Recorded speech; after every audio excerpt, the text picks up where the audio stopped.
dari kebitaraan ni, terutamanya bila musim-musim duit banyak. Dan istimewanya kita, kalau kita pergi buat bajet, baru-baru ni saya ada juga pengalaman last tapi duit tak dapat pun. Rupa-rupanya derma saja yang kebitaraan, sebab fasa awal ni dia bagi sampai 3 kebitaraan. Gunakan slogan tu, derma must be number one. Number one ni dalam pencapaian SPM lah. SPM pun satu, dalam core akademik kita gunakan. Dalam kita nak terapkan semangat kepada pelajar, yang itu slogan tu yang kita gunakan. Wow, lagi di derma ni boleh dikatakan lebih daripada 10 tahun derma duduk di nombor 1. Saya tengok sekolah derma ni sebagai sekolah premier lah. Sekolah premier yang dia kalau di Kedah, Kolej Sultan Abdul Hamid, Sultanah Azmar. Kalau di Penang, Penang Free School. Kalau di Perak, Anderson. Ya. Kalau di KL, Cochrane. Dia macam tu lah. Kalau di Negeri Sembilan, King George. So, that is your rival. So itulah jadi saya harap sekolah derma ni dia akan menjadi satu benchmark lah untuk kita mungkin bawa sekolah-sekolah menengah yang masih orang kata apa, masih lagi perlu bimbingan dan sebagainya. Kan, jadi saya harap kalau saya minta sekolah-sekolah ni buat lawatan dan sebagainya, cikgu-cikgu terimalah dengan senang hati. Tak perlu bagi makan je. Tak perlu bagi makan, datang bagi taklimat sikit, bawa tunjuk-tunjuk tempat, dah lah kan, dah lah, tak perlu pun semua cikgu hadir pun, ada 2-3 orang pun jadilah. Okey, jadi itu harapan saya pada sekolah derma lah. Okey, so wow factor ni yalah saya ucapkan tahniah. Jadi ada something lah yang cikgu nak showkan kepada kita. Dan saya sangat gembira lah sebab apa yang cikgu cuba tunjukkan ataupun sekolah derma cuba tunjukkan pada kami ni is a complete cycle of ecosystem. Because untuk satu sekolah berjaya, dia takkan berjaya hanya dalam satu bidang ya. Kalau nak berjaya dalam akademik, dia mesti cycle dia, co-curriculum juga mesti hebat juga. Because daripada co-curriculum itulah membina disiplin diri, membina karakter budak. Bila budak ni karakter dia bagus, barulah dia belajar pun dengan cara yang bagus. That's why kalau kita tengok Kementerian Pendidikan Malaysia, dia memperkenalkan growth oriented daripada darjah 1 sampai tingkatan 3. Kan? Dan dia pun dah start lari daripada exam oriented. Dia hanya akan buat exam oriented masa budak form 4, form 5. Sebab dia percaya within the 9 years, budak akan ditrain untuk membina karakter diri, membina disiplin diri dan sebagainya. Dan bila dia dah strong benda tu, insya-Allah dia boleh tackle lah lesson dalam tempoh 2 tahun terakhir tu dengan baik. Dan ini memang ternyata lah, the better the leadership of the kid, the better the result saya tengok budak tu akan dapat. Kan? Dan juga dia juga sekarang ni bukan hanya belajar dalam silibus saja, tapi dia kena ada extra curriculum yang dia juga kena dapat lah daripada luar. Dan benda-benda ni banyak boleh dapat melalui YouTube dan sebagainya. Sebab bila kita kita berjumpa dengan soalan HOTS ni kita takkan dapat jawapan within the textbook. Kita kena dapat jawapan dia ada di luar daripada textbook. Jadi kalau cikgu-cikgu tak berupaya nak membawa budak keluar daripada kepompong bilik darjah ni, maka susahlah sikit kita nak dapat result yang bagus. Jadi tahniah saya ucapkan. I am happy to hear that. Takat sekolah yang saya pergi, saya happy lah semua. Cikgu Rosli tapi itulah saya pun duk tertanya-tanya juga, kalau situasi sekolah macam ni, kenapa kita tak dapat result yang boleh duduk top 5 ke apa ke? So the wrong thing could be the content and the approaches. Activity, environment sekolah semua okey. Could be the content kita punya program dan juga approach program kita. Itu yang saya nak tengok. Jadi nak tengok benda tu saya tak boleh dapat dengan mai 1 jam lah. Saya kena duduk 1 hari, kena masuk duduk dalam kelas, mungkin kelas 5 tadi? 5 dinamik, saya akan masuk dedikasi, saya akan masuk daripada 7.30 akan jadi budak sekolah sampailah dia habis sekolah. So baru saya boleh nampak is the content is wrong or not. Kan? Jadi itulah yang kita kena tengok. So yang apa cikgu bentang ni dah okey dah. Cuma maybe sekolah cikgu content tu betul lah, sebab tu you get good result sebagainya. Because kalau normal daily school boleh dapat 2.08, tapi saya nak cerita jugalah sejarah saya. Saya ambil Sains Teluk Intan tu, tahu tak result dia berapa? 3.19. Last dalam ranking SBP. Sekolah Sains Teluk Intan. Sekolah Sains Teluk Intan last dalam ranking SBP 3.19. Tak ada orang berani masuk. Kan? Daripada cikgu Naha boleh pergi. Boleh, tak ada masalah. Apa masalah kan? Lagi teruk sekolah tu lagi senang kita nak improve. Macam ni masuk-masuk 2.08, nak bagi bawah, dapat bawah 2, jenuh agak tu. So saya improve 3.19 cikgu. Kan? 2.67, 2.32, last one sama kita 2.08. Saya percayalah, tak tahu kan, tapi saya percaya legacy yang saya tinggalkan tu dia boleh bawa budak-budak tu bawah 2 insya-Allah, because the ecosystem is complete. Kita tak ada fokus kepada buat aktiviti drilling apa sangat, tapi kita try to complete the ecosystem, and macam saya bagi taklimat itu, try to increase the happiness of the budak-budak tu. Jadi dia suka nak main sekolah, dia suka cikgu dia. So jangan cikgu disiplin, jangan bagi jalan bawa rotan, cikgu disiplin pun cakap elok-elok. Fine, tak ada masalah pun.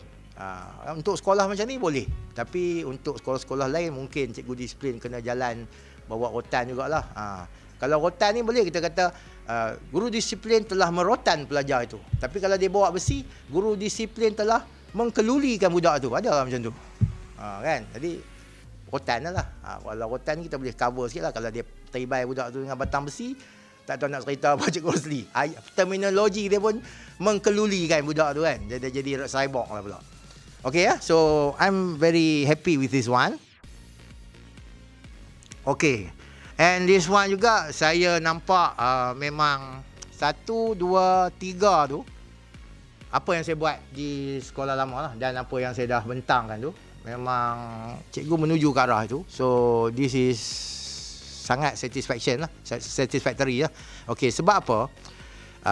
Bila saya jadi pengetua, target saya adalah untuk membangunkan penolong kanan, guru kanan dan juga guru-guru. But bila saya jadi pengarah, tugas utama saya adalah membangunkan staf di JPN dan membangunkan pengetua dan guru besar. Dan GK pun mungkin saya tak sempat nak sentuh. Guru kanan pun memang tak sempat. Jadi harapan saya supaya kita memperkasakan PGB ni, macam Cikgu Fauziah ni, supaya Cikgu Fauziah boleh balik memperkasakan cikgu-cikgu dia. Jadi ini adalah 3 contoh yang di atas tu adalah contoh pemerkasaan lah. Okay, yang kita boleh buat di sekolah. Because what? Kejayaan sekolah ni yang pertama sekali orang akan tengok, nak tak nak lah, adalah GPS sekolah. This is the main comparison lah. Macam SBP pun dia akan tengok sekolah yang GPS dia bagus, ramai orang akan minta. Sekolah yang duduk ujung-ujung tak ramai orang minta. So 3 yang di atas tu saya ucapkan tahniah. That's why saya nak pergi tengok studio Green ni, Green Studio ni nanti. Okay. Dan kemudian kawat tu apa semua tu, itu pada saya perkara sampingan je lah. Kalau you boleh buat, dia panggil brain gym tu, satu benda yang sangat bagus. So kalau saya hantar sekolah-sekolah datang untuk benchmark, cikgu tunjukkanlah 4 perkara yang di atas tu, yang di bawah tu saya rasa itu dalaman je lah. Tapi that is very good lah for the technician, computer technician kan, IT technician, because you can come up with an innovation.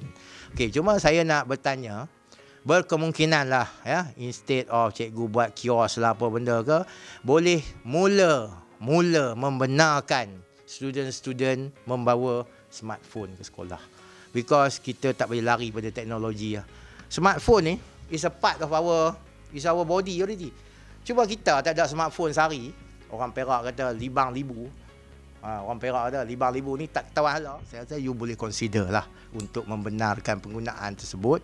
Dan saya di JPN pun kami tidak akan mengganggu lah Kalau cikgu benarkan telefon pun, asalkan tidaklah ada berlaku budak ambil gambar yang bukan-bukan sebar dalam internet dan sebagainya kan. Jadi kalau cikgu boleh kawal benda tu, we don't mind. Kita pun takkan nak main ganggu. Ui, mana dapat telefon ni? Ada kebenaran ke? Tak ada. Kita tak buat tu. Kalau Nazir datang pun, you just give the justification. Saya rasa Nazir pun akan benarkan. Terkawal, must be terkawal. Macam sekolah saya dulu, budak datang bawa telefon, hari Ahad malam dia akan hantar telefon tu dalam box, dalam kelas tu, dia akan masuk dalam gadget room.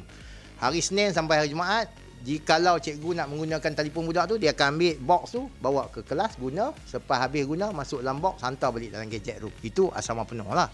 Macam cikgu rasa saya tak perlulah, sebab penggunaan telefon ini akan berlaku dalam kelas. Jadi dalam kelas sentiasa ada cikgu. Masalah di SBP, kalau kita tak buat macam tu, dia akan bawa telefon masuk dorm. Bila bawa dorm, tak ada warden yang akan tengok. Jadi itu masalah dia. So you may consider lah benda-benda ni kan. Dan saya sangat menggalakkan. So I am happy sebab saya nampak apa yang saya cuba sampaikan masa hari pertama saya register tu telah pun disambut lah oleh banyak sekolah-sekolah. Semalam pergi ke sekolah Perlis pun, dia pun ada cakap nak guna telefon. Even SK Kuala Perlis pun, saya sampai-sampai budak dia interview saya, apa pendapat tuan pengarah tentang sekolah kami. Kita baru sampai kan nak bagi pendapat apa. Tapi tak apalah kan, bagus lah maksudnya. Maksudnya that is the kemenjadian yang depa berjaya hasilkan. Walaupun mungkin budak tu malam tadi menghafal soalan tu ke apa kan, tak apalah kan.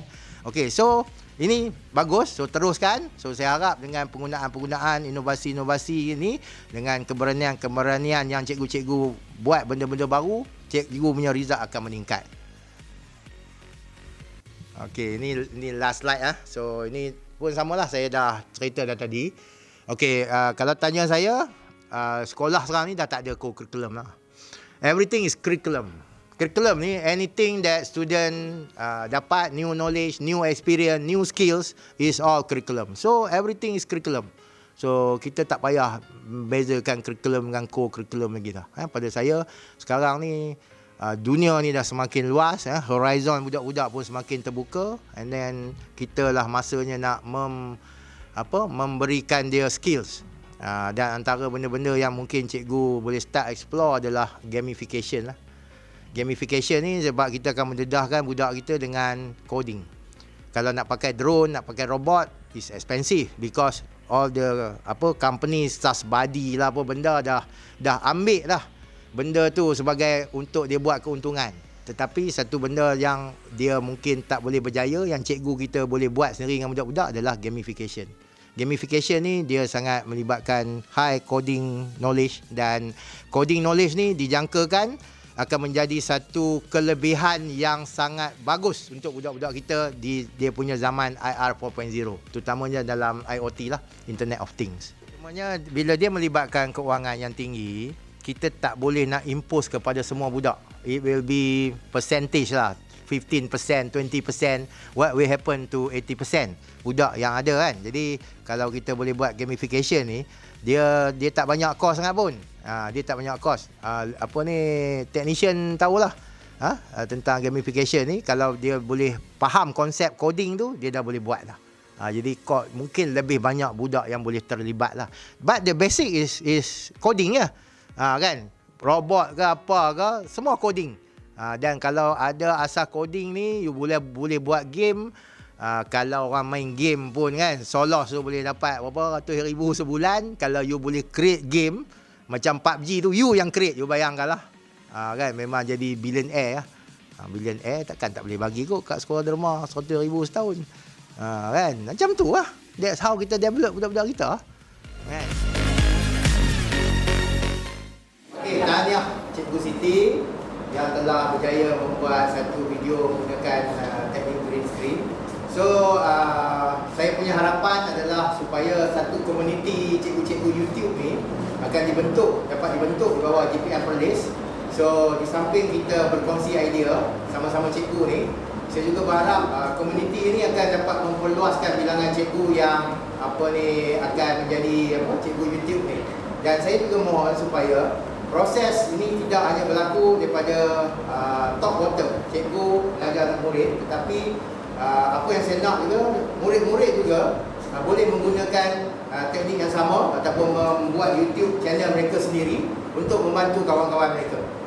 Kan, sebab bila sama-sama kawan buat, jadi mungkin lagi lebih menarik, dan kita jangan terkejut ya, kalau student yang kita gunakan proses bottom up ni lebih kreatif daripada kita. Kan, sebab ini adalah zaman mereka, ini adalah zaman ataupun pedagogi yang akan kita kena buat, dan ini adalah pedagogi yang anak-anak murid kita akan seronok untuk belajar. So that's all. So Cikgu Siti, all the best to you, all the best to principal, all the best to sekolah drama, and I hope JPN will help to boost up the YouTube channel in your community lah. Okay, thank you very much.